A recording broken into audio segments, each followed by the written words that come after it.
Get a load of this one. Probably works in finance. Never seen a day of real dirt in her life. The voice, a belligerent baritone slathered in cheap whiskey and unearned confidence, cut through the din of the off-base club. The small crowd of soldiers around Sergeant Rick, Rhino Davies chuckled, a sycophantic chorus to their alpha. The woman they were mocking, sitting alone at the bar, did not turn. She gave no indication she had even heard him. Her posture was straight, a study in quiet neutrality, her gaze fixed on the condensation tracing a path down her glass of water. But when the base commander, Colonel Eva Rostova, would later review the security footage and see the almost imperceptible shift in the woman's shoulders, a subtle, predatory coiling, she would know instantly that the laughter was a prelude to a lesson none of them were prepared to learn. If you believe that true strength doesn't need to announce itself, type quiet professional in the comments below. The club, affectionately and ironically named the Peacemaker, was a testament to organized chaos. The air was thick with the smells of spilled beer, sweat, and desperation, a pulsing, living thing under the relentless assault of strobing lights and a bass line that vibrated through the soles of your boots and up into your teeth. For the soldiers of Fort Creed, it was an escape valve, a place to shed the rigid discipline of a uniform and indulge in the messy, loud, and often regrettable freedoms of a weekend pass. It was a place where stories were born, most of them embellished, and reputations, most of them undeserved, were forged in drunken contests of bravado. Tonight, Sergeant Davies was holding court, his voice a gravelly roar that easily overpowered the music. He was a big man, built like a munitions locker, with a thick neck and forearms covered in faded, regrettable tattoos. He moved through the world as if it were an obstacle course designed for his personal amusement, and he expected it to get out of his way. His audience, a mix of younger, impressionable privates and fellow NCOs who enjoyed the reflected glow of his arrogance, hung on his every word. They were a pack, and he was their leader, his dominance asserted through a combination of volume and derision.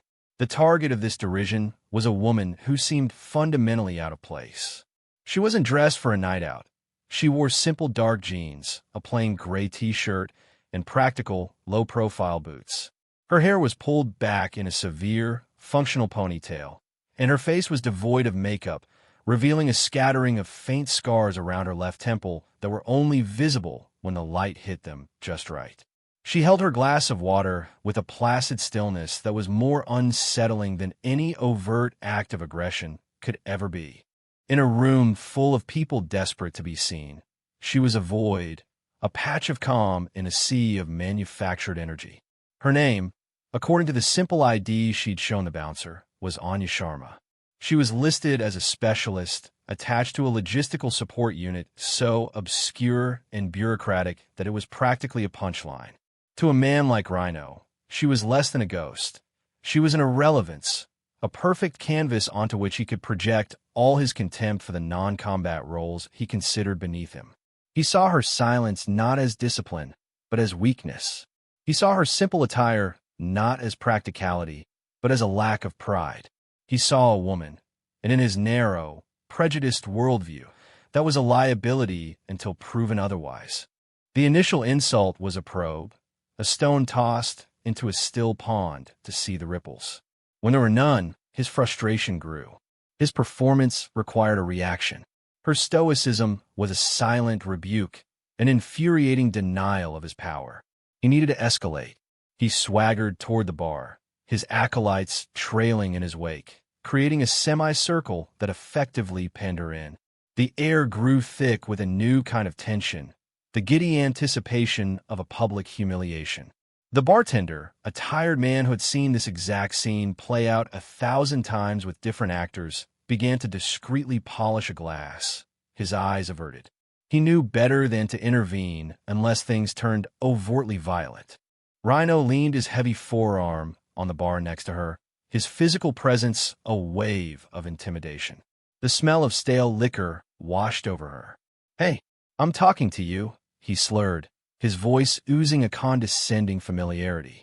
"Didn't they teach you to show respect to a senior NCO in whatever paper-pushing unit you crawled out of?" Anya finally turned her head, a slow, deliberate motion.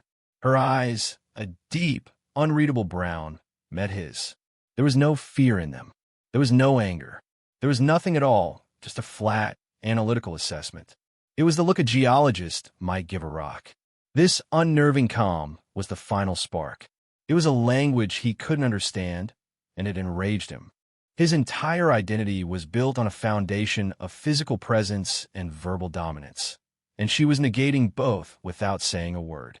In his mind, she was mocking him with her silence. "What? You think you're too good for us? Too good to talk to a real soldier?" His hand, heavy and clumsy, shot out and shoved her shoulder. It wasn't a punch, but it was more than a nudge.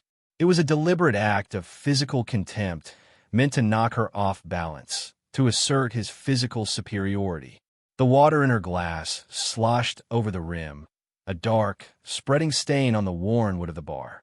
The laughter from his friends faltered, replaced by a few nervous whoops. A line had been crossed, even for the peacemaker. Everyone waited for the inevitable reaction. Tears, a panicked retreat, a clumsy, angry shove in return. They got none of it. Anya didn't even stumble. Her core was solid, her feet planted as if rooted to the floor. The only movement was the slow, methodical lowering of her glass back to the bar. She placed it down with a quiet click that seemed to echo in the sudden, brief lull in the music.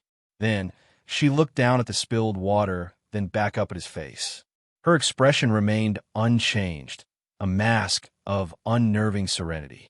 This utter lack of response was the most profound insult Rhino could have imagined. It was a complete and total dismissal of his existence. He had used physical force, the final argument of men like him, and it had achieved nothing. He was a storm breaking against a cliff face, all sound and fury, signifying absolutely nothing. The silence stretched, thick and uncomfortable. His face, already flushed with alcohol, deepened to a dark, mottled crimson. He opened his mouth to unleash another tirade, to escalate further, but the words died in his throat. The twin red and blue lights, flashing through the club's front windows, announced the arrival of the military police. Someone, likely the bartender, had made the call. The spell was broken. The MPs, a young, eager corporal and his older, wearier sergeant, stepped inside, their presence immediately sucking the raucous energy out of the room. Their eyes scanned the scene, instantly locking onto the obvious epicenter of the trouble, the large, aggressive sergeant looming over the small, still woman at the bar. The process that followed was a familiar, tedious ritual. Statements were taken, rights were read, and the delicate social ecosystem of the club was disrupted by the unassailable authority of the uniform. Sergeant Davies, his drunken bravado, curdling into belligerent self-pity, immediately began to bluster and deflect. He painted himself as the victim, the friendly soldier just trying to make conversation with an aloof and disrespectful subordinate. "She was being provocative, Sergeant," he slurred at the MP sergeant, a man named Peterson. "Just sitting there, staring, giving me dirty looks. I barely even touched her." It was a misunderstanding. His friends nodded in eager agreement, their loyalty as cheap as the beer they were drinking. They offered a disjointed chorus of justifications, each one more pathetic than the last. They were closing ranks, protecting their own, burying the truth under a mountain of convenient lies. It was a tactic that often worked. In the chaotic aftermath of a bar incident, the loudest and most confident story often became the official one. But this time was different. When Sergeant Peterson turned to Anya, he expected the usual response from a victim in this situation. A nervous, slightly incoherent story, perhaps some tears, a desire to just forget the whole thing and go home. Instead, he was met with the same profound, analytical calm that had so infuriated Rhino.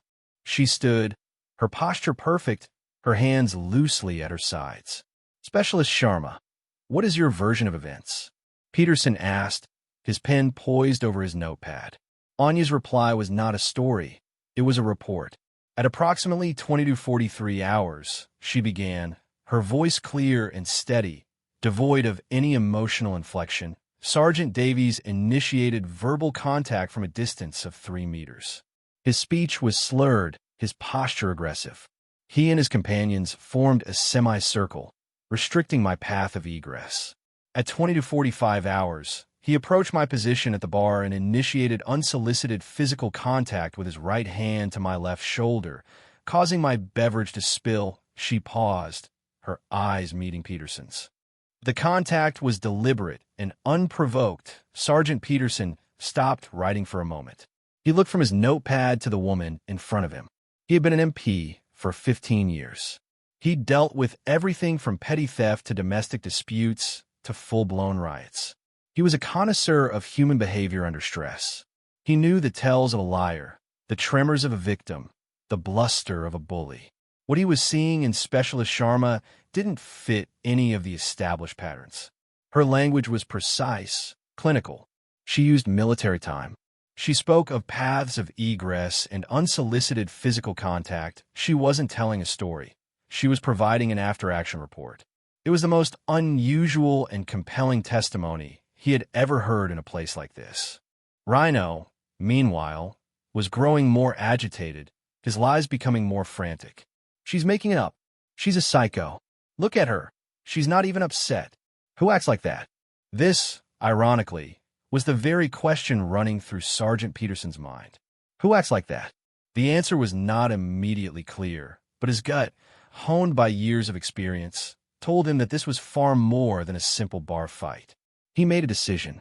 Rhino was cuffed and escorted out, still shouting his indignant protests, his performance finally ending as he was unceremoniously bundled into the back of a patrol car. He was destined for a night in the drunk tank and a formal reprimand that would be a minor stain on his record. For him, it was just a bad into a good night. He had no idea that he had just committed an act of career suicide. He just didn't know it yet. Sergeant Peterson turned back to Anya. Specialist, we can give you a ride back to your barracks. Anya simply shook her head. Thank you, Sergeant, but that won't be necessary. I prefer to walk. Her refusal was polite but firm, leaving no room for argument. She turned, dropped a few dollars on the bar to cover her water, and walked out of the Peacemaker. She moved with a fluid, efficient grace that seemed at odds with her unassuming appearance. The crowd parted for her, their earlier mockery replaced by a confused, wary respect. They didn't know what they had just witnessed, but they knew it was something significant. As Anya stepped out into the cool night air, she took a deep, cleansing breath. The walk back to her quarters was quiet, the only sound the crunch of her boots on the gravel path. For her, the incident was already being processed and filed away. It was a data point, an unplanned variable in an otherwise controlled environment. There was no anger, no fear, no lingering sense of violation. There was only a cold, professional assessment. The subject, Davies, was emotionally unstable, prone to aggression under the influence of alcohol, and possessed a demonstrably poor ability to assess threats. His companions were followers, their allegiance conditional and unreliable. The response of the military police was efficient and by the book.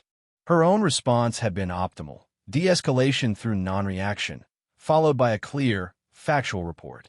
She had maintained her cover, avoided a physical confrontation that could have compromised her mission, and allowed the system to handle the problem. It was, in its own way, a perfect execution of her training. She arrived at her barracks, a sterile, anonymous building reserved for transient personnel. Inside her small, Spartan room, there were no personal effects, no photos, no decorations. It was as impersonal as a hotel room. It was the temporary home of a woman who did not truly have one. She went through her nightly routine, a series of precise, practiced movements. She checked the simple alarm system she had rigged on her door, field-stripped, and cleaned the personal weapon she was licensed to carry even though it remained locked in a small safe, and laid out her clothes for the next day. She was a creature of discipline and routine, her life a carefully constructed fortress against the chaos she was so often sent to confront. The incident at the club was already a fading memory, an insignificant ripple in the vast, silent ocean of her life. She did not know, nor would she have cared, that the ripple was about to become a tidal wave. The next morning, the official report of the incident, typed up by Sergeant Peterson with a special note of his own attached, began its journey up the chain of command. It was a single sheet of paper in a sea of paperwork, an electronic file destined for a digital archive. But on that paper were two names, Sergeant Rick Davies and Specialist Anya Sharma. And next to Anya's name was her service number. It was that number, a simple string of digits, that would change everything. The report landed, as all such reports did, in the inbox of the base commander's administrative staff. A young lieutenant, tasked with sorting the night's transgressions, clicked it open. He scanned the details, his eyes glazing over with the familiar story of alcohol and ego. But when he entered Specialist Sharma's service number into the personnel database to cross-reference her unit, an alert popped up on his screen. The alert was stark and intimidating. Access denied. Clearance level insufficient. File flagged. Eyes only, 06 and above. The lieutenant sat back in his chair, a cold prickle of sweat on his neck. 06 was the pay grade for a full colonel. A routine bar fight report was now connected to a file that he, an officer, was not even cleared to know existed. He did the only thing he could do. He forwarded the report, along with a screenshot of the security alert, directly to the one person on base with 06 clearance, Colonel Eva Rostova, the base commander. He marked the subject line, urgent. Colonel Rostova was a woman forged in the crucible of a changing military. She had come up through the ranks when it was twice as hard, and had to be 3 times as good just to be considered equal. Her office was a reflection of her personality, orderly, functional, and formidable. On one wall hung the flags of the United States and her command.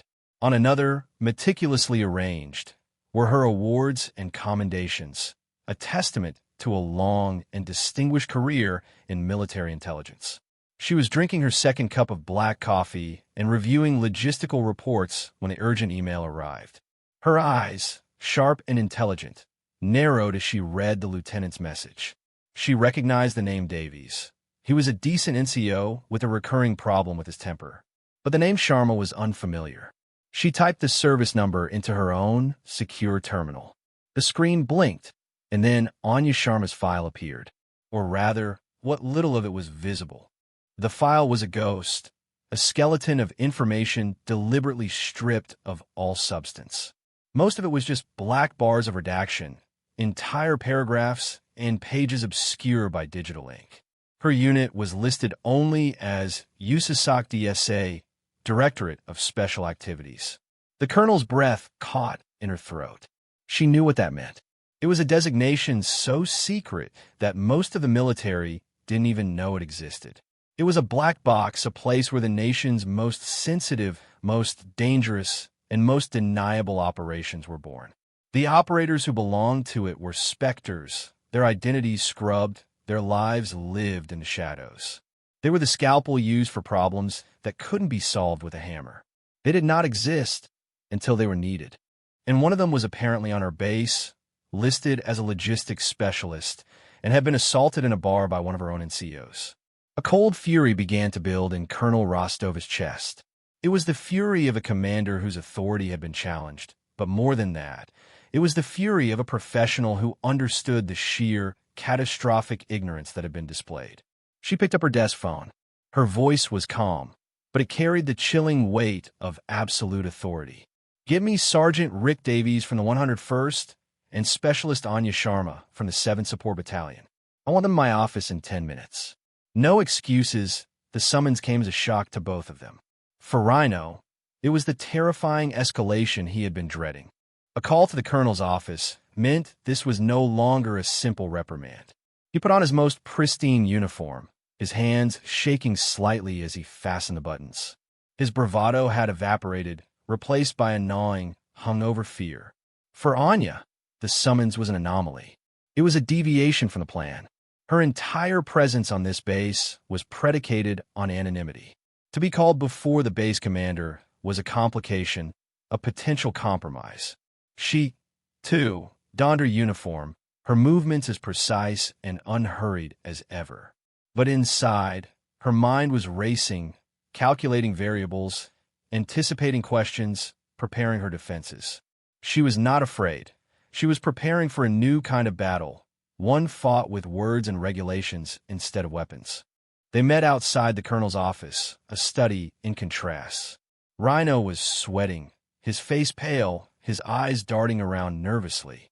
Anya stood at a perfect position of parade rest, her gaze fixed on the wall in front of her, her expression unreadable. They were a physical embodiment of arrogance and competence, of chaos and control. An aide opened the door. "The colonel will see you now." They entered the office, a room that seemed to command silence and respect. Colonel Rostova was standing behind her large mahogany desk, her hands clasped behind her back. She did not tell them to sit. She simply stared at them for a long, heavy moment, her gaze sweeping over Rhino's nervous, fidgeting, and Anya's unnerving stillness.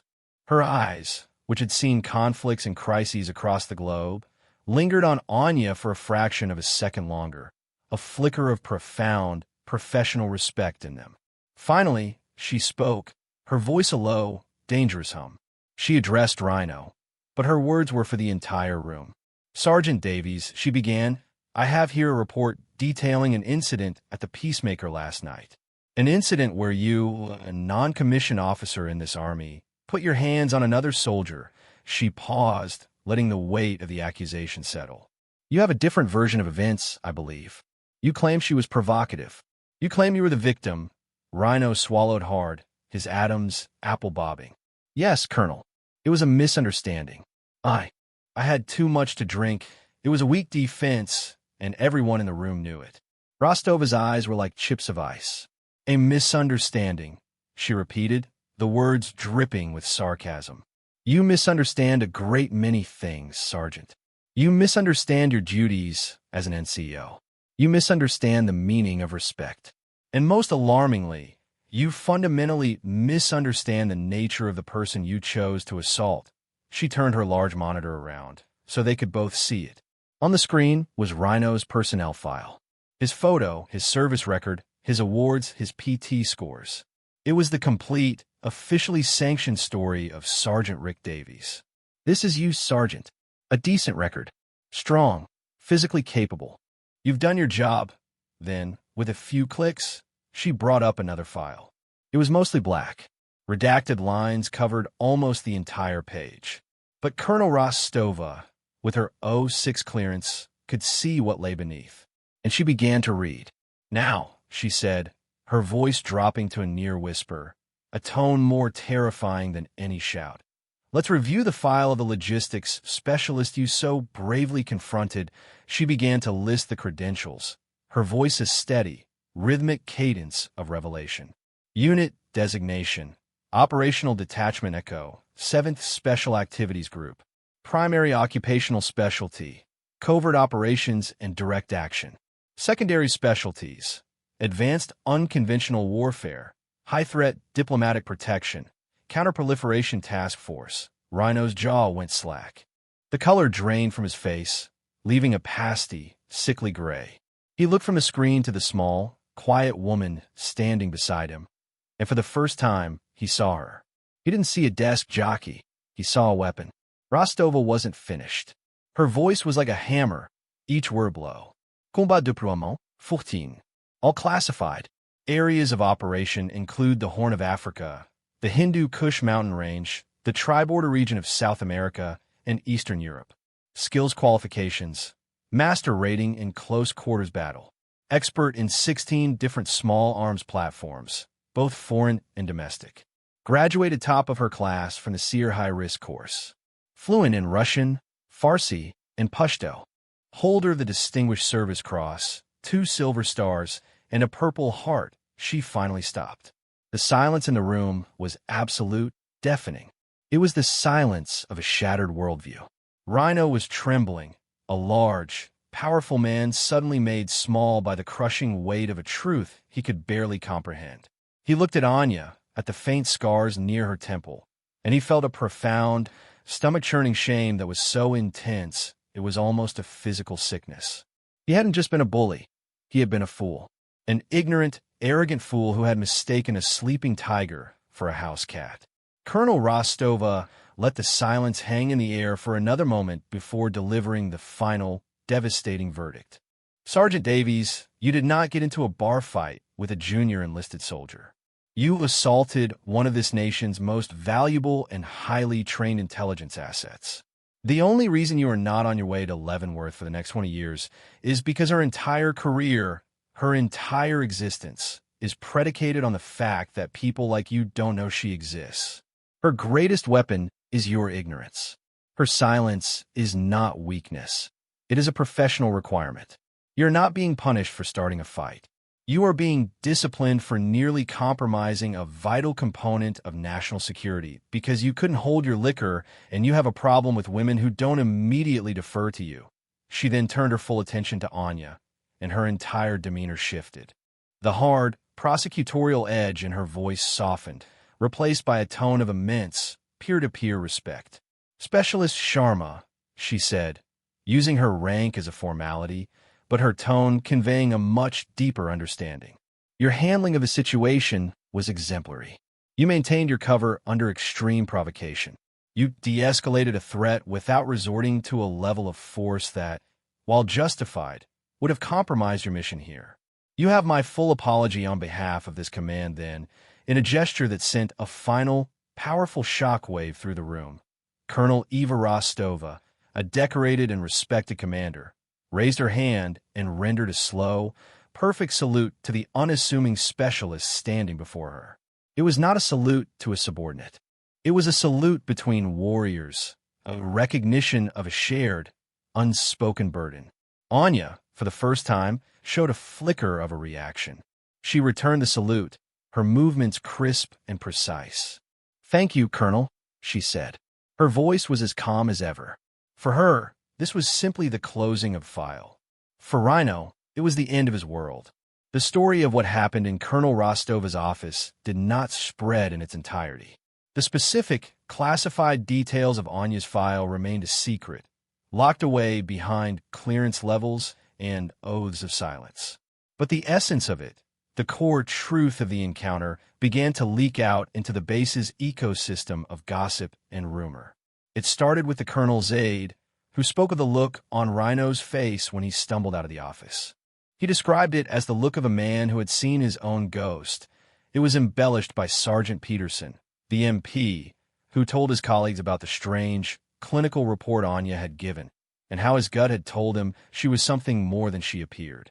The story mutated and grew with each telling, taking on the quality of a modern myth, a cautionary tale for the arrogant and the prejudiced.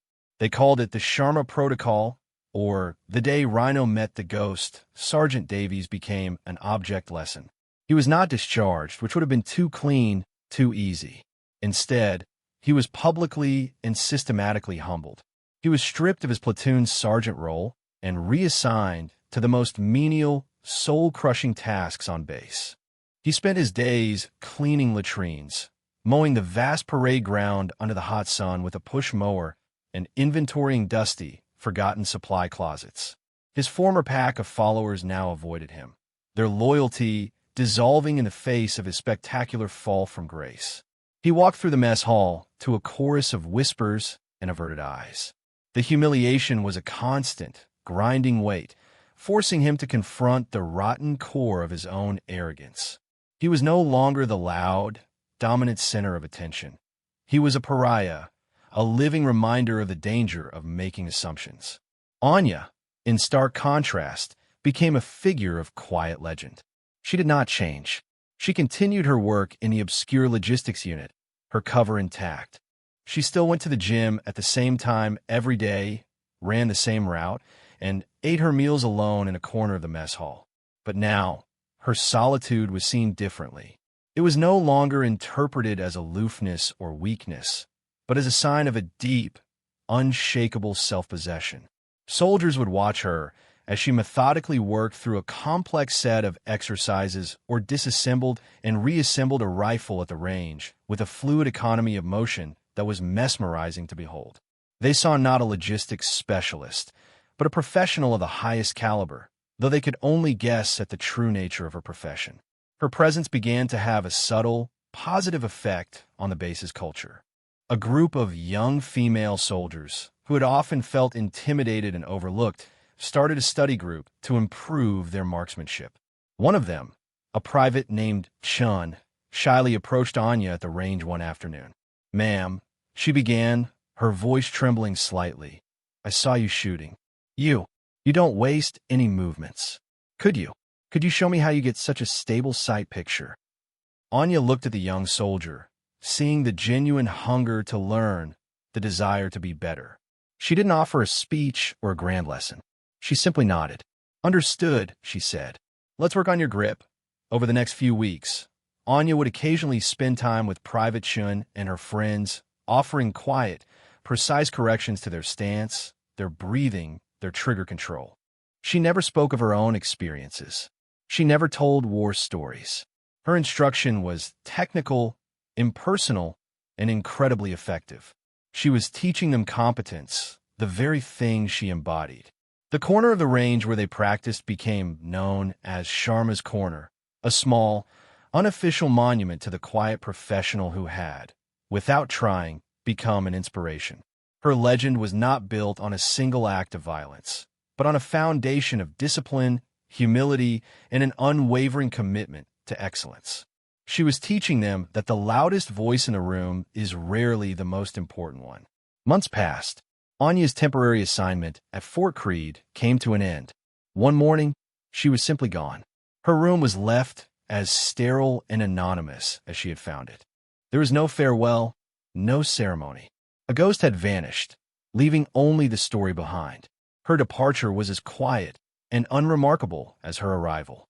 But her legacy remained, woven into the fabric of the base. The story of her encounter with Rhino was now a standard part of the orientation brief for all newly arriving NCOs, a powerful lesson delivered by the base sergeant major on the dangers of pride and the importance of respecting every single soldier, regardless of their rank or perceived role. True strength, he would tell them, wasn't about how much you could lift or how loud you could shout. It was about the discipline to control your own worst impulses. On a cool autumn afternoon, a newly humbled and profoundly changed Sergeant Davies was supervising a work detail near the firing range.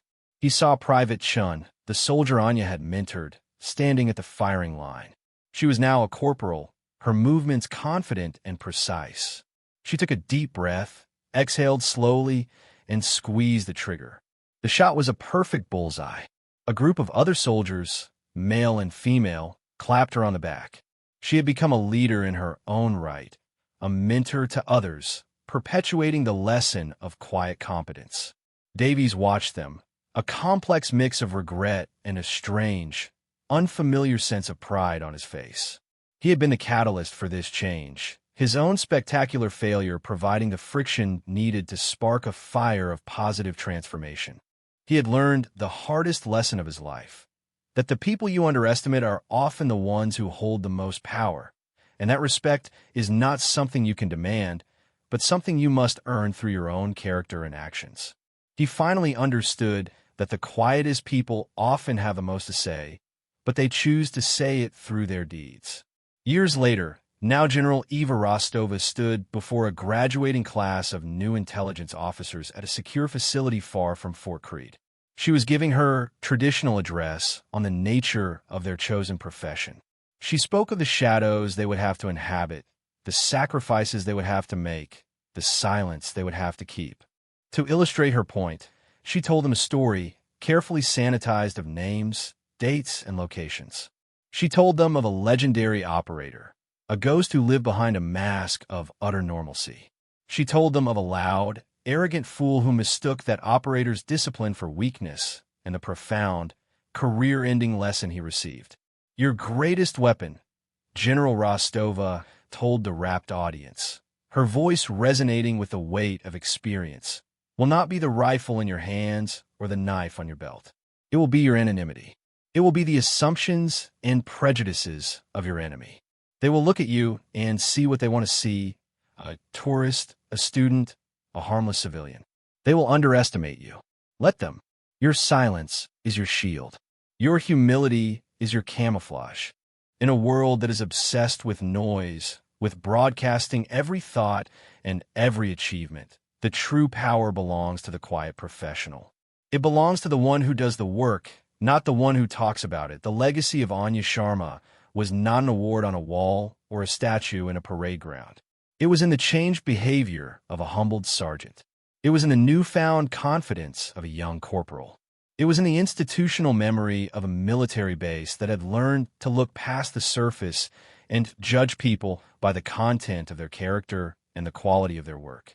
It was a legacy of quiet competence, a silent testament to the idea that true worth is not proclaimed but demonstrated.